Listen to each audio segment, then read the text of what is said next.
Healing generational trauma can be so simple that even your 10-year-old can do it. Today, I'm going to share some stories about what's happening in the spirit realm when we heal our generational trauma. And then I'm going to walk you through a simple process that you can start using today and teaching your 10-year-old how to do as well. Welcome to Spirit Stories, Conversations with the Unseen. I'm Dr. Jen Bessire. I have been talking with the spirit world for years and working with clients to heal generational trauma. I'd normally talk with the spirit world. I gather their beautiful stories about Jesus, eternity, and the laws that govern all things, and I share them with you. Today, we're talking about generational trauma and healing the patterns that we inherit through our family lines. You don't have to pay thousands of dollars to a therapist or someone else to help you heal these things. You can clear them yourself. There are simple ways that you can do that. Today, I'm going to share with you one very simple way using the emotion code, which was created by Dr. Bradley Nelson and is the first thing that I got certified in when I started learning how to do this work for myself and for my own family. Before we do that, let me share some experiences about what happens in the spirit realm when we are doing this work from people who have the ability to see. I happen to be one of those people. I did not have the gift of seeing the spirit world as a child. It developed after I joined the Church of Jesus Christ of Latter-day Saints. And as I started doing this energy work for myself and then with my clients. And what would happen is when I would discover an inherited trapped emotion that a client had, or sometimes even if we were just doing a regular session and nothing was coming up that was inherited, an ancestor would appear. And they were always there to bring some sort of peace or assistance or positive, loving message to the individual that I was working with. And I've always been so honored to be able to be that bridge, literally that medium between the ancestor in the spirit world and the individual that I get to work with here. We often tie this into our Christian beliefs and put a judgment on whether it is something that is acceptable or not. I am completely okay with it. I think it's a beautiful gift. And it's something that happens actually regardless of your religious beliefs or not. This spirit realm is simply part of the world that we live in. In fact, it's more of the world than the physical things that you see and experience. So today we're using the book, The Emotion Code by Dr. Bradley Nelson. And I'm going to share two other stories from people who observe spirits during these sessions. So this first one is a story that someone shared with Dr. Brad. And she said, I knew the principle of trapped emotions was real, but there was also a spiritual component that I experienced firsthand with one of Dr. Nelson's certified practitioners who is a dear friend of mine. I was visiting her one day and asked if I could observe as she worked with some clients long distance. She was granted their permission, and I got to observe several sessions. I sat across the room, watching her go through the emotion code dialogue for finding trapped emotions. I also observed something else that surprised me. Before she began the session with her client, she would offer a silent prayer. I suddenly could sense that we were not in the room alone and that the room felt crowded. What was this about? No sooner had the question formed in my mind, but I could see a group gathered around and behind her as she was asking her client questions. These spirit beings appeared to be very interested and involved in the process. They were intent on the computer screen she was using and seemed to be guiding her questions. No sooner had the question formed in my mind, who are these people, these spirit beings? Then the answer came quickly to my mind. These are family members who want to help this person to be free of their trapped emotions. They have a vested interest in this healing and want to help and guide it. At the close of the client's session, the spirit beings would depart. My friend then began a new session with another client. Again, she would offer a silent prayer in behalf of her client, and again, a new group would gather behind her. It seemed as if the prayer offered was an invitation to open a way for these interested parties to help guide the way. The numbers of these spirits would vary from one session to another. Sometimes 2 or 3 of them would appear, and sometimes more. I know from my own experience as well that whether we are aware of it or not, whether we see it or not, there are always those in the spirit realm who are assisting us. This is not in itself an unusual thought for believers. And I'm grateful for those who have the gift of seeing these things to be able to confirm that this is happening. It gives me a lot of comfort, actually, to know that we have all of this help while we are here on earth. And it may also guide you to want to heal your generational trauma so that when your family members help you, they're coming from a space that is more light and more love. This was something that I have noticed myself. I became interested in healing my own trauma and patterns because of the way that I was living in the world, and I was finding that I was not feeling fulfilled and it was not working for me. I struggled just being successful in the way that I wanted. I struggled with my finances. I struggled in having healthy relationships. And one of the first places I looked was to my family of origin and then my extended family to see what kind of patterns were there that could have contributed to these things that I was expressing. And I discovered that my ancestors had a lot of challenges. We had alcoholism, we had abuse, we had addiction, we had poverty, we had some people who were murdered in close to where I was in our family line. And these things needed a lot of healing. And what I've seen in my own experience is that our ancestors progress. I've had one ancestor in particular, my mom's father, who would initially come and interfere. And even actually my mom, after she passed, would kind of try to interfere with some of the work I was doing. And then I did their work in the temple so that they could receive baptism and accept the ordinances. And after that, as they would appear more often, they were more and more light and they had progressed. And now my grandfather and I have a much different relationship. He even apologized for interfering in the past and for some of the things that he's passed down to me that I have gotten from him. And hopefully I've cleared them all from both of us now. So here's another story again from the book, The Emotion Code from Dr. Brad. He talks about when he was at a conference in the Western United States, and there were about 300 people in the audience. And he was looking for a volunteer to come up that he could demonstrate the emotion code on. He wanted someone who was in a significant amount of pain. And he found a woman who had severe hip pain. She rated it as a 9 out of a 10 on a 0 to 10 scale. And one of the things she had difficulties with is said she would have to manually lift her leg at the knee joint with both hands to get in and out of her car. So he worked on her for a little bit. This brought her pain level down to a 4. And the next emotion that came up to be released was an inherited trapped emotion. And he discovered that the emotion was fear, which she had received from her father at conception. Her father had received it from his father, and it went back to her 11th great-grandfather along the male line. So 12 generations of fathers had passed this emotion of fear all the way down, and she was experiencing it. So he gets to the point where he is asking about releasing this emotion. And he says, over many years of doing this healing work, I have found that the spirits of a person's departed ancestors seem to show up at the scene when an inherited emotion is about to be released from them as well as their living descendant. I have never seen any of these spirits myself, but I have met quite a number of people with the spiritual gift of being able to see these spirits, who consistently confirm what I have found on muscle testing. When I ask the person that I am working on if those direct line ancestors are there with us, the answer is always yes.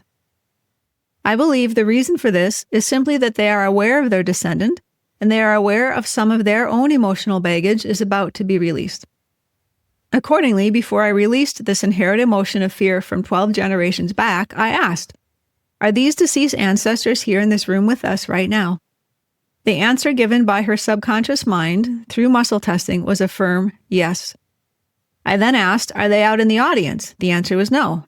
Are they here on the stage with us? The answer was yes. So he went ahead and released the inherited trapped emotion by swiping the magnet down her governing meridian 10 times. I immediately had her walk around in the stage and her limp was gone. She excitedly told the audience that her pain was completely gone. When the lecture was over, I made my way back to the display booth and joined my staff. Shortly after I had gotten my things arranged to take a seat, a pleasant-looking woman in her 30s arrived at the booth with a message for me. "Dr. Nelson," she said, "I'm one of those people that has the ability to see spirits that other people don't see. It's been both a blessing and a curse to me, but I have had this ability all my life. I just wanted you to know something. When you were up there on stage talking about that woman's ancestors being on stage with you, I want you to know that you were absolutely right, because I could literally see each one of them. But there was something else going on that I also saw.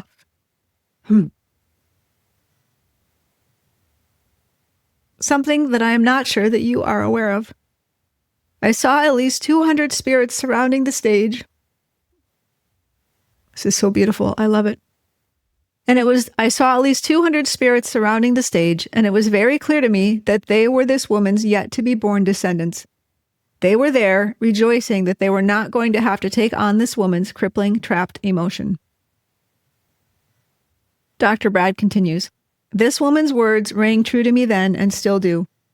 While the number one focus of the emotion code is obviously working with those who are living, it's become more apparent to me that those on the other side of the veil, both those who have lived and died, and those who are yet to be born, are aware of the damaging effects of trapped emotions." I love the beautiful plan of the gospel and our Heavenly Father's plan for us. We need our ancestors and they need us. We inherit things from them energetically. It's not just your eye color or even your habits or preferences, but these emotions express themselves through us, and they determine your countenance. They determine who you are and what you desire and what you seek after. Especially when we choose to follow Christ and be a disciple of His and follow the gospel, we seek for more and more light and we become more and more pure. And I fully believe that this healing of generational trauma is one way that we become more light and more pure.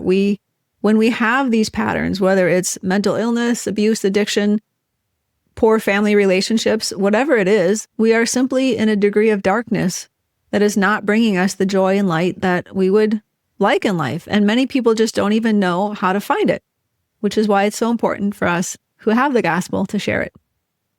But let's talk about now how you can use the emotion code simply, easily for yourself to clear some of these generational trauma patterns. And so the simple answer is to how do you clear generational trauma? The answer is the same way you clear any other trauma. But you can focus your questioning specifically on two things, either by searching for emotions that are inherited, or number two, by looking at patterns that you have inherited that have been in your family line. They may not express themselves in the same way in you that they did in your family line, but you can still check to see if they're there. So my family line had poverty, alcoholism, abuse, mental illness, addiction. And so even if I'm not physically experiencing those things, I can ask, do I have an inherited trapped emotion from these patterns of poverty in my family lines? So here's the simple way to release the trapped emotions.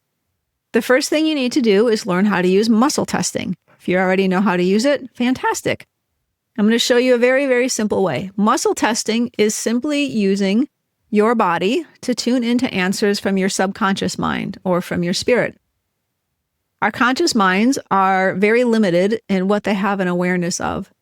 And I can't remember who I read this from, but they mentioned being very focused and productive when you're working on something. And what they said was that your conscious mind is essentially meant to be the gatekeeper so that your subconscious mind can do the work.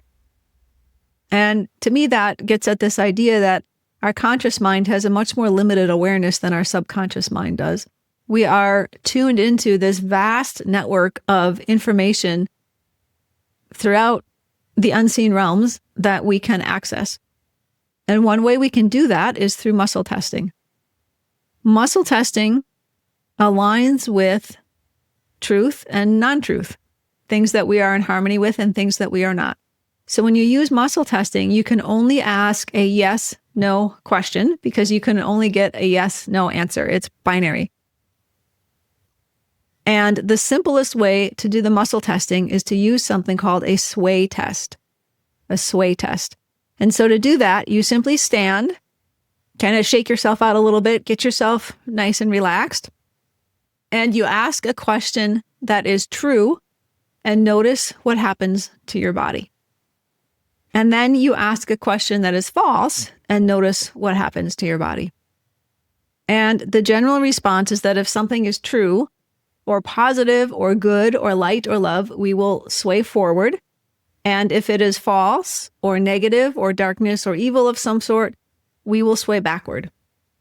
This is also true for things that we are in harmony with or things that are good for us, and things that we are not in harmony with and things that are not good for us. So here's a little example. If you're watching the video, I'm going to demonstrate. So as I stand here, if I say, my name is Jen. I've been doing this a lot for a long time, so I sway forward quickly and pretty strongly. Now if I say, my name is Bob, I sway backwards. And I'm not doing anything. I'm literally just standing there and letting my body do whatever it's going to do in response to the question. If you don't want to use your name or if you want more practice, you can say the word love. You'll sway forward. And then you can say war. You'll sway backwards. War is never a truth or a positive or a good thing. Love is always something we want more of. So the first thing to do is practice your sway testing and get comfortable with that. If you have not used any form of muscle testing, that is the easiest form to use, and that's where you want to start. The next thing you can then do is pick the issue. And also, I'm going to add another caveat here. It is only ethical to do this work on yourself or someone for whom you have permission. It is never okay to try to do healing work for someone else that you don't know, that you're not related to, or even someone you're related to who you don't have an okay from. So make sure that you get permission from anyone before you do any work on them. Okay. If you're specifically going to target your generational trauma, you can simply say, do I have an inherited trapped emotion that I can release now? Do I have an inherited trapped emotion that I can release now? And then do your sway test and see if you get a yes or a no. If you get a yes, we're going to go with the assumption that you're getting yes answers for right now to make it easy. You can release it. We're going to release it using what's called the governing meridian, which is one of the primary acupuncture meridians on the body. When we release an energy, we are clearing it from our system, and we want to be intentional about replacing it with something because we are creating a void. It's like pulling a weed from your garden. If you pull that weed and you don't put anything else there, you're still going to get more weeds. So when we release it, we think of the word love. You can say it out loud or you can think it in your mind. For inherited trapped emotions, you do 10 swipes. And what you do is you take either hand, doesn't matter which one. You start with the hand right in front of your forehead and you swipe over your head and to the base of your neck. And each time you swipe, you say the word love. So I would say, is there an inherited trapped emotion that I could release now?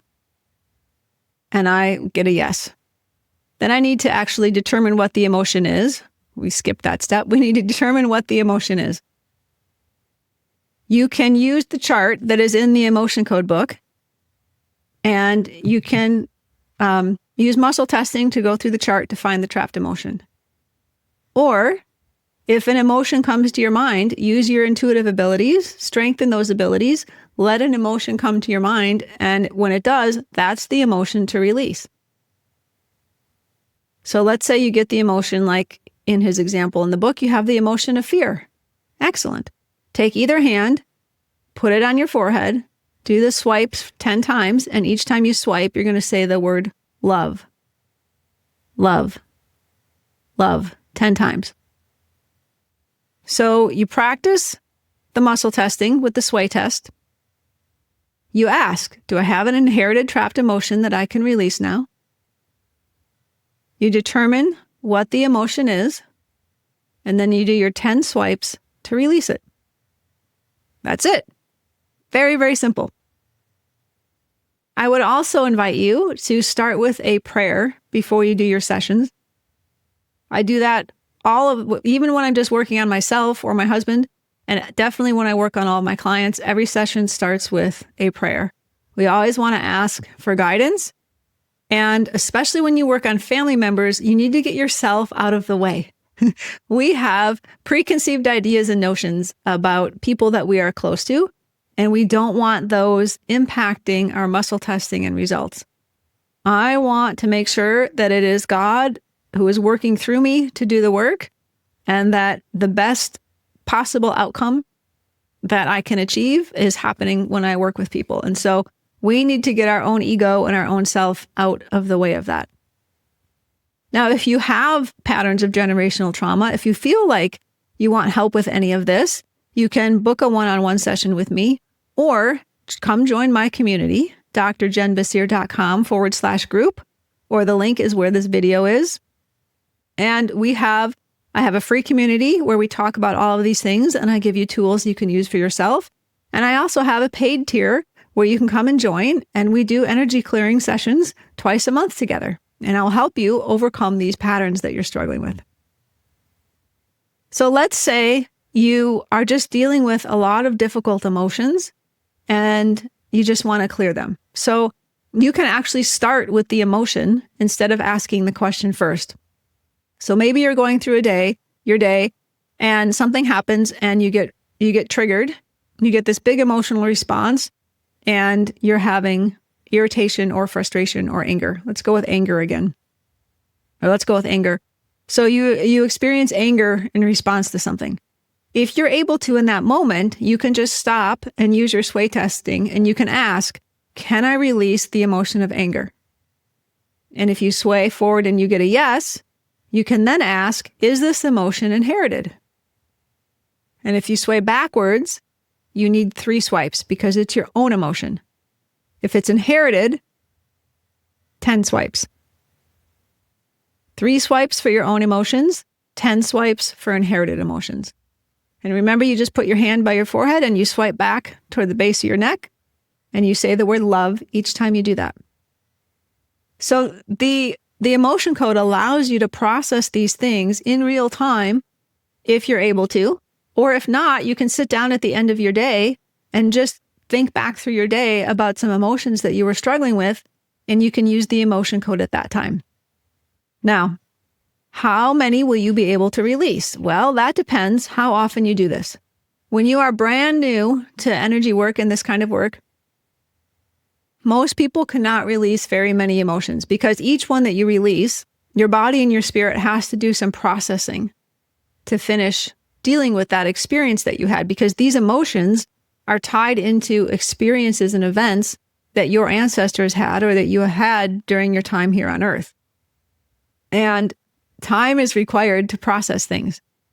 So each one is being processed. So when you first start, you might only be able to release 3 or 4, maybe 5, maybe 2. And you also might find that you feel tired and you feel lighter. Those are the most common things that people experience, especially feeling lighter, because you have less burdens that you're carrying now. The more you do this work, the more of these emotions you'll be able to release. So each emotion is tied into an individual experience. You can use the muscle testing to find out which side of your family line the emotion is from and how many generations it goes back. You don't have to, it's not usually necessary, but you might be interested or curious to know more about it. And if a memory or a thought or an image comes to your mind while you're investigating that particular emotion, the vast majority of the time, that imprint, that memory, that experience, that image is specifically related to whatever it is that you're clearing. So let's just review this. Ask the question, do I have an inherited emotion that I can release right now? And if you want to work on a specific pattern, You could say, do I have an inherited trapped emotion related to alcoholism that I can release right now?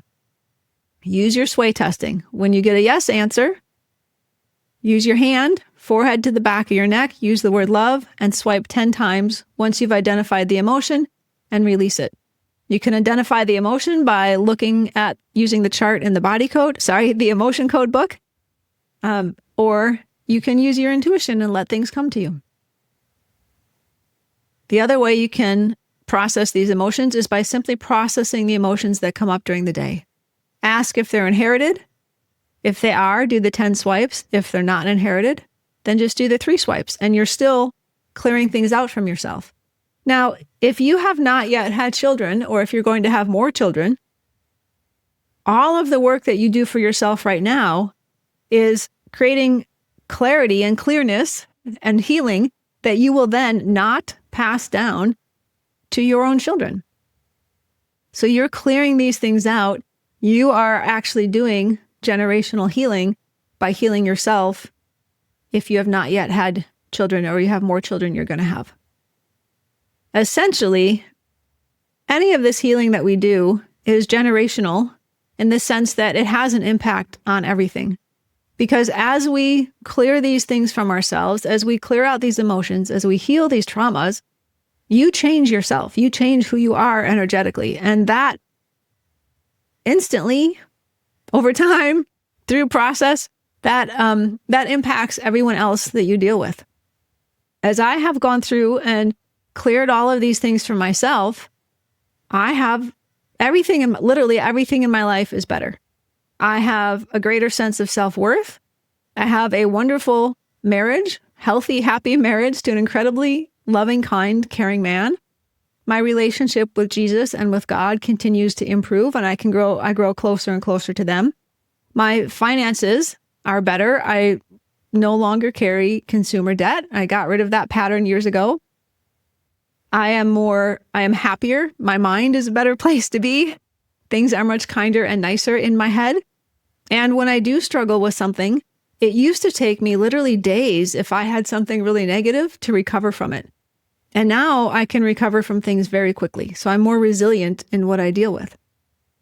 And there was nothing wrong at all with the pattern of life that I learned growing up, but I wanted a different pattern for myself. I did the traditional path. I went to school, I got a job, I got an education, had my retirement, and I just learned that that wasn't for me. That wasn't fulfilling, and I felt my heart calling me to something else. And sure enough, God called me to actually quit my tenure-track physical therapy position. Most people would have thought I was pretty crazy. In fact, some people did. But I knew what I wanted. And the most important thing to me was to follow my heart and to develop my relationship with my Savior. And all of these things have helped me to be able to do that more and more, so that now I can use my gifts to help you heal and come closer to your Savior. If this has helped you in some way, please share it with someone.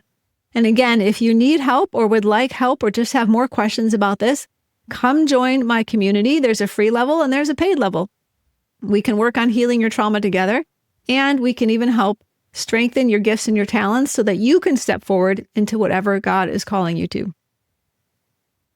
Next time, I'm going to share a story about motherhood and infertility and ask you to consider what your story is around being a mother.